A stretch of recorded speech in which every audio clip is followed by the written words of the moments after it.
Well, hello everybody. How's everybody doing tonight? James, how you doing all the way from Los Angeles? Thanks for joining me tonight. For those of you that are joining me, I really do appreciate it. It's been a while since I've gone live. It's been a while since I've done my vlog. I just posted a vlog just yesterday. So if you haven't had a chance to watch that, please go back and watch that for me. I think you'll be encouraged, challenged by it. Set your expectations a little higher than what happened in the past. Don't let yourself off the hook. Hey, James. Hey, man, I know you guys inspire me continuing to go live as often. I'll get a chance to check your Friday night. As well as the other times I'm walking around town doing those things. It's been a while. It's been a while, James, since I've gone live, so I'm still working on just getting accustomed to the RCP. Having some fun with it, but stay tuned. I'm going to be taking a challenge tonight. Giving myself a challenge. I'm asking some questions and some feedback here. So just giving some folks a chance to come on. But it's been a while since I've done my live vlog, and so just trying to get back to it, as well as other things in my life, just because we have so many things that cause us to be busy, cause us to be distracted. So just trying to get some not just priorities set. My countdown music still playing. Thank you for letting me know. How's that? Does that fix the volume issue? It's down in my ears. I didn't hear it. But thanks, Angie. Good to see you. Just getting some things under control here. So let's stop that countdown music completely. There you go. Thanks. Awesome. Well, just getting back in the saddle, so to speak. Just trying to get there, out in front, of life. And so one of the things I want to make sure that I'm trying to do on a regular basis is this vlog and staying in front of people with challenges, with encouragements. That is part of my hope. I'll put up my what I call my sub screen, and it kind of lays out my mission. So if you haven't yet subscribed to my channel, please do so, and make sure that you share my posts with other people, so that they also can subscribe. And I want to try to add value, and so this is my value that I hope to add is by equipping, edifying, and engaging. And each of those three areas can help, everybody with equipping you for what God has called you to, for the challenges, the struggles of life, edifying. We don't get enough of that in our living, and trying to engage, not just me to you, but also with the people around you, trying to help you to do that. So thanks for joining me. So here's what I wanted to talk about tonight.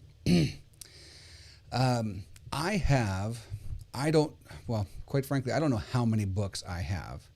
I thought about taking a picture of my bookshelf there in my office and showing everybody how many books I had, but quite frankly, it would have been depressing, because I have so many books that fill my shelves, and I have not read probably an eighth of them.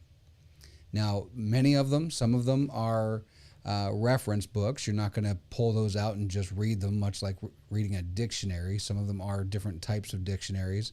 So you're not just going to pull those out and just, try to, read through those. Maybe if I run out of books, I might. But, I've still got a lot of books that I need to read through. And I don't read as much as I should. So that's a good lead into I've got some questions for you, and I'd like to get some engagement back from you. So as we're going through this, if you'll stay with me, answer some questions for me, and let's have some conversation. So let's start with first of all, how much time do you spend reading each week? How much time do you spend reading each week? Now, most of my reading at this point is reading scripture, preparing for my sermons. I don't do a whole lot of reading outside of those things. There's all sorts of articles that I like to read, different periodicals that I'd like to read. Most of my reading is social media, news, and scripture. So, how much time do you spend reading each week? So, that's about the answer, James. That's about the answer. Is not enough time. We've got so many things that are pulling at us, trying to, everything's trying to get our attention. Everything's trying to not distract us, but much like money. Everybody wants your money, and everything you can spend money on.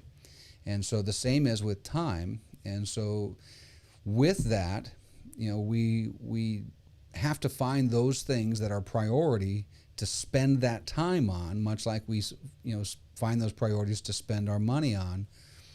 And reading is one of those things that I want to do more of, outside of scripture, news, and just those types of things. More, not even recreational reading, but that's part of it. So it's trying to gauge where I'm going to spend that time. I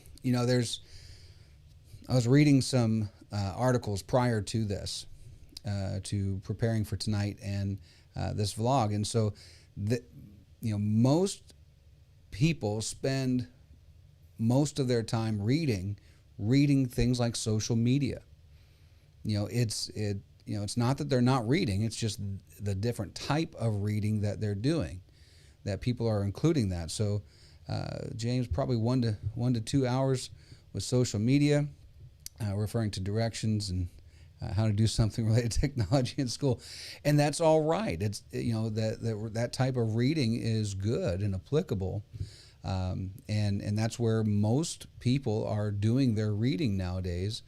And so I'm trying to amp up my reading time, take down my entertainment time, because I've got too many things to do. I've got too much that I want to know, too much I want to learn, and the more time presses on, the more people I'm engaged with, the more that God calls me further into ministry, and so I'm trying to press further in those areas and get better, more learned in different areas of life. The most successful people are those who read. Not that necessarily reading makes them successful, but it gives knowledge. We've heard knowledge is power, but knowledge just helps you, like you said, James, with related to technology in school. Knowledge helps you grow, and I want to continue to grow. And in addition to my scripture reading, in addition to my scripture study, there's other things that I want to learn and become more learned about. And so I need to spend more time doing that, because we spend far too much time on entertaining ourselves, and wasting time even. And so I'm trying to do away with that. So I'm going to move to my next question here. So what are those things that cause you to avoid reading? What are the things that cause you to avoid reading? If I was to look at my life, quite frankly, at the end of the day, I'm mentally worn out. I'm mentally tired. I talk to clients all day, every day, and then through the weekends, I'm talking as well with my sermons and engaging with people, and so the mental strength, the mental tiredness is affected. And so that's one thing that affects me in trying to be willing to pick up a book and just sit down and read. But when I first was looking at my first summer, when I went to where my wife, not my wife at that point, went to her home and stayed with her family for the summer. I loved it because what they did in their house, they didn't have TV, they didn't have even VCR and anything to play videos on. VCRs in that day. But they didn't have any of that stuff, and so what did they do? They read. My father-in-law would lay on the couch, read Louis L'Amour, and so it really, because you didn't have all the stuff, the noise going on, it really added a level of peace in the home, and so that's one of the things that causes me to avoid reading is just the mental tiredness. What about you? Anybody out there that what causes you to avoid reading? Yes, James, I am definitely aging myself, and that was actually in my adult years. Yeah. I remember tapes. I remember tape decks. In fact, I still have them. Even records, got some of those, but of course that's retro now. Somehow records are retro, but tapes are just old person stuff. But so what causes you to avoid reading? What sort of distractions or hindrances keep you from reading? Let me see. I had some statistics here. Let me see if I can pull these up. Some reading statistics. Let's see. Statistically, we read more on weekends. We read more when it's dark outside.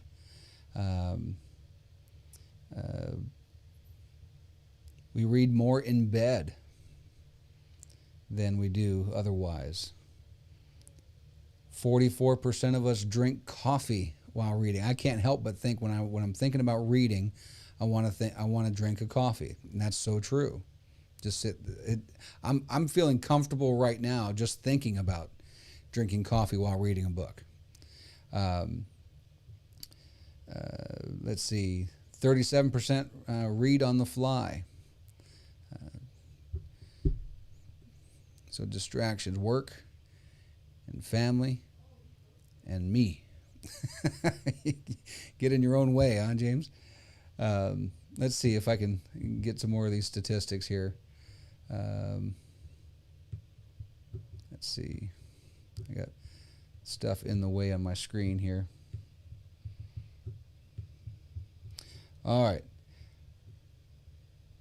So 40% want to read in the winter, 19% in the fall. Let's see.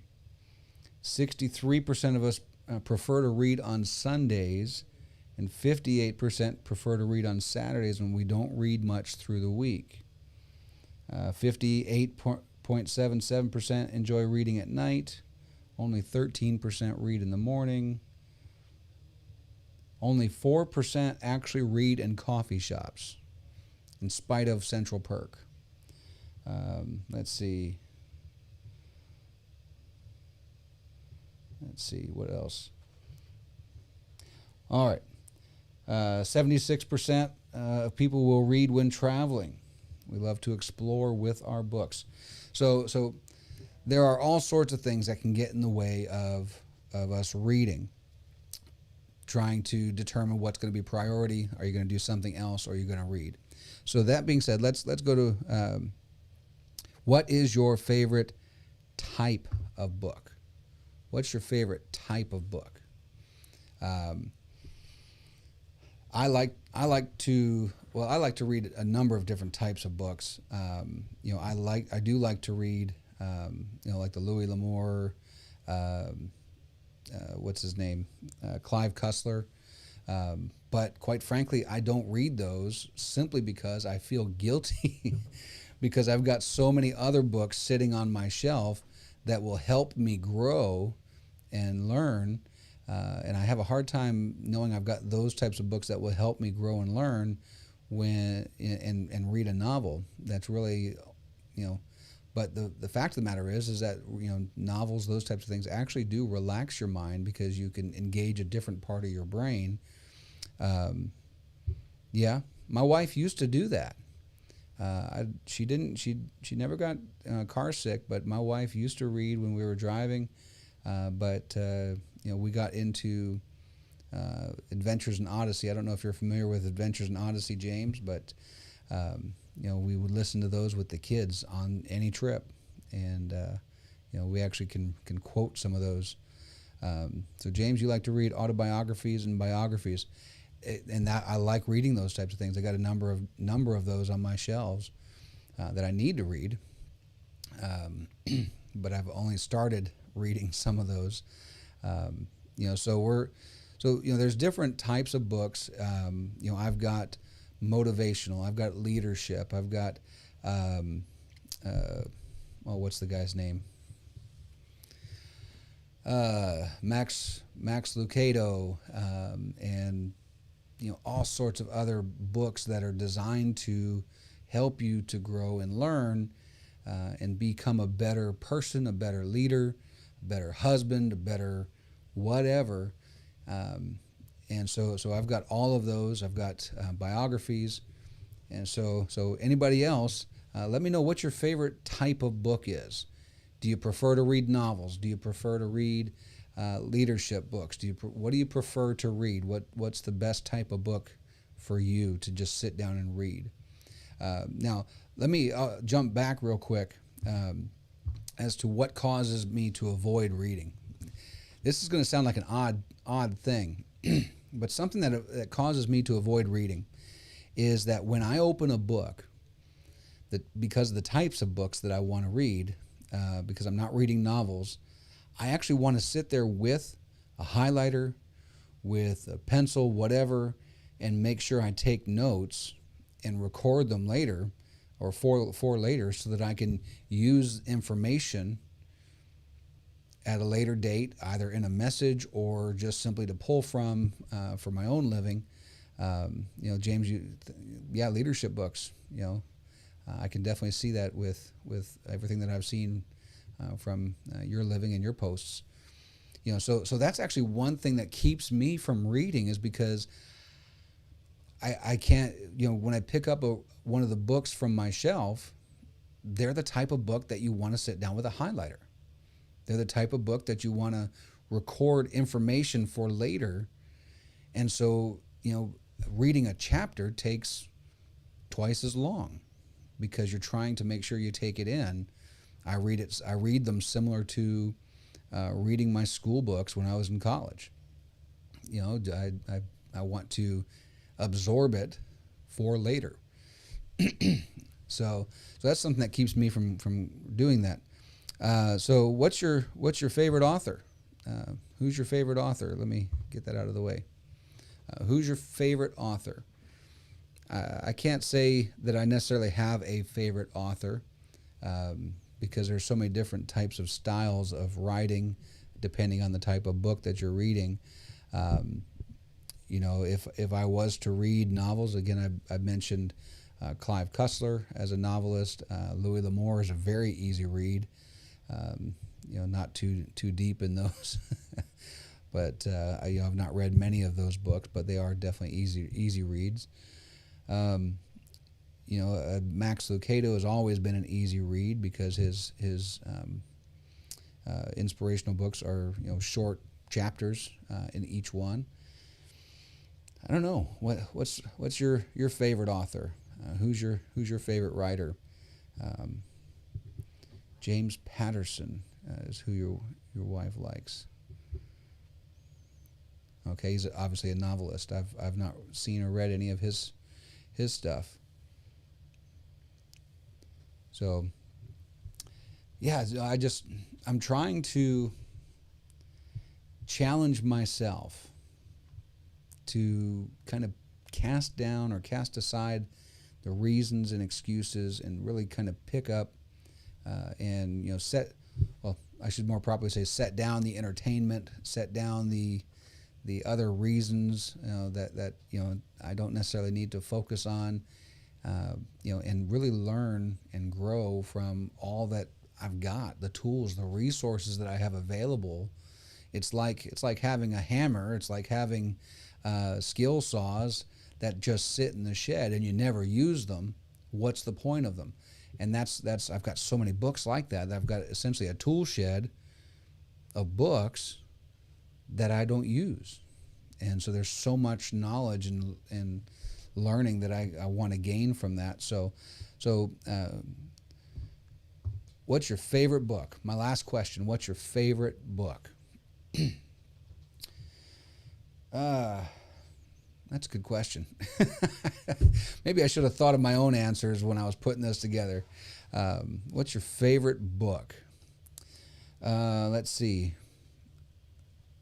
Oh, you know what? My favorite book, it really kind of fits, not quite a novel, but it's kind of along those lines a little bit. Now I'm thinking, and it's clicking in. I've got a few favorite books. The Tale of Three Kings, great book on leadership. Great book that it's a kind of a mix. Got a little bit of a novel.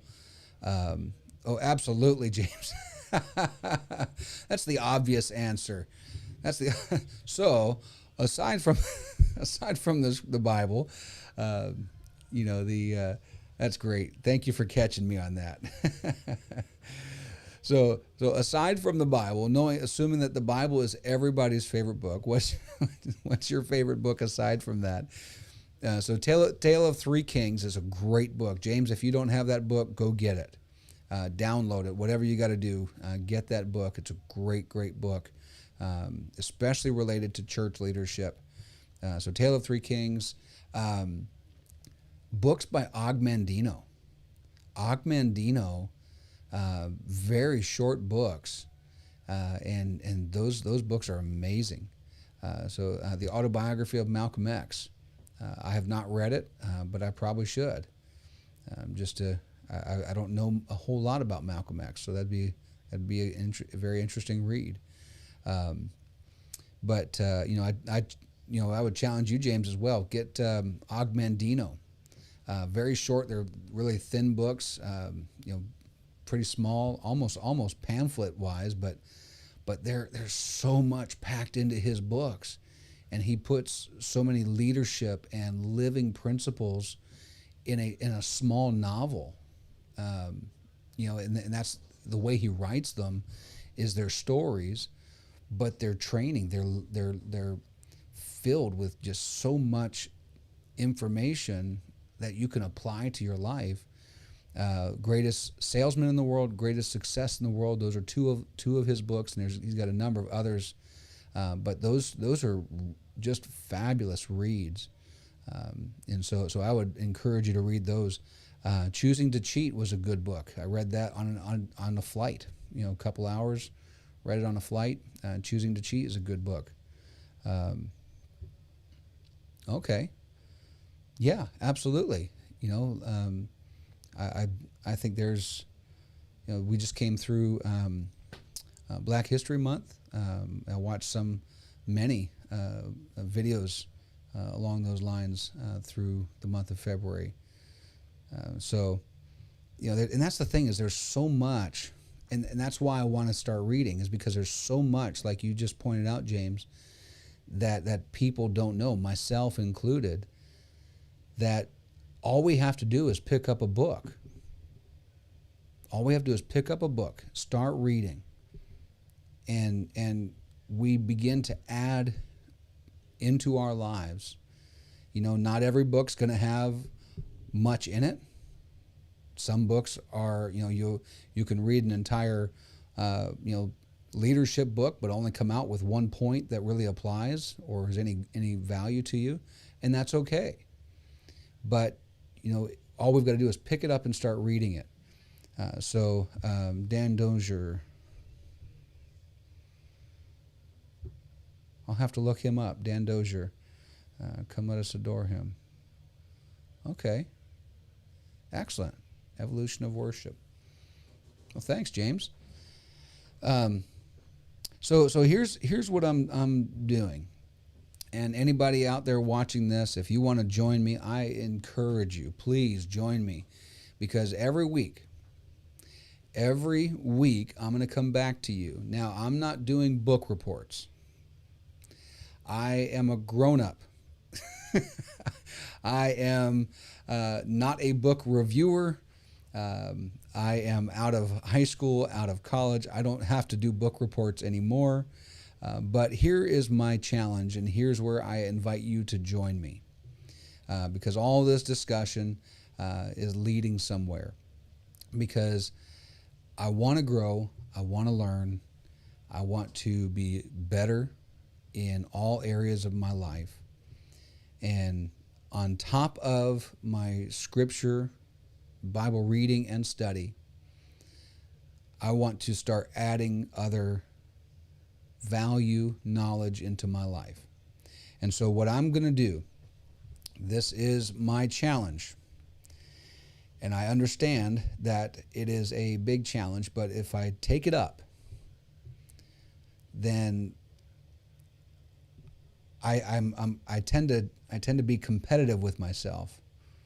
And it may cause struggle in other areas, and I'll figure that out along the way. But I am challenging myself and anybody else who wants to join me to read one book a week, at least for the rest of this year. I'd like to finish out a full year. So that's 52 weeks. Now that's going to probably get through maybe a quarter of my books. That's going to get through about a quarter of my books. So 52 weeks, I'm going to read one book a week over the next 52 weeks. And what that means is that's going to accomplish not only that I'm reading, that I'm setting aside entertainments and other distractions that are less of a priority. It's going to mean that I'm learning. It's going to mean that I'm growing in the areas of my life and living. But it's also going to challenge me to come back to the vlog on a regular basis, because I know all of you want to see my lovely face every week. Probably not. But the fact of the matter is I'm trying to grow and develop one book a week. Yeah, that's kind of the way I'm seeing it, James, is it's crazy. It's one of those things that I'm not guaranteeing that I'm going to read one book a week, but I'm challenging myself to do so, because I really want to continue in my development. I want to be a good pastor. I want to be a good minister. I want to be a better individual, a better husband, a better father, just a better coworker and leader on my job. And so all of these, are going to be affected by the knowledge that I gain from the books that I read with the scripture. And so yeah, I'm challenging myself to this. Now I'm going to start, I think, relatively easy. And this will hopefully encourage me to continue on. I don't really know much about this book, but it's been sitting on my shelf for a while. And so I'm going to read this book this week. It's called Mind Monsters, dealing with, conquering fear, worry, and guilt and other negative thoughts that work against you. So Mind Monsters is what I'm going to be reading this week. Again, I'm not coming back to you with book reports, but I will probably give updates every week as to my progress when I come back to the vlog. And so that is my hope, to do so, and hopefully you will join me. James and everybody else who will watch this tonight and in the days following, pick up the challenge. If it's not a book a week, a book every other week, or a book every month, whatever it may be. I'm part of another group that I have not participated in on Facebook, called 26 Books a Week, or 26 Books a Year. So that's a book every other week. So I've got lots of books, and I need to get through them. I need to justify the fact that I have them and bought them.